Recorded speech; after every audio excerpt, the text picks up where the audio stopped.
পাং গ্রামের উদারবন্দে মর্মান্তিক ঘটনা, পুকুরে ডুবে 18 মাস বয়সী শিশু। এই মর্মান্তিক ঘটনা ঘটেছে কাছাড় জেলার উদারবন্দের পানগ্রাম এলাকায়। ইয়াদুল আহমেদ লস্কর নামের মাত্র 18 মাস বয়সী শিশু একটি পুকুরে ডুবে মারা গেছে, যা স্থানীয় সম্প্রদায়কে হতবাক ও শোকের মধ্যে ফেলে দিয়েছে।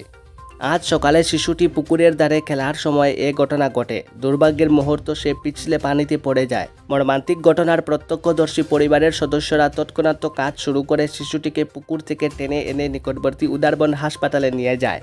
তাদের দ্রুত প্রতিক্রিয়া সত্ত্বেও হাসপাতালে উপস্থিত চিকিৎসক শিশুটিকে মৃত ঘোষণা করেন। তরুণ ইয়াদুল আহমেদ লস্করের মর্মান্তিক ক্ষতি সম্প্রদায়ের মধ্যে গভীর শোকের অনুভূতি ছেড়ে দিয়েছে, কারণ প্রতিবেশী এবং আত্মীয়রা শোকাহত পরিবারের জন্য তাদের সুখ এবং সমর্থন প্রকাশ করেছে।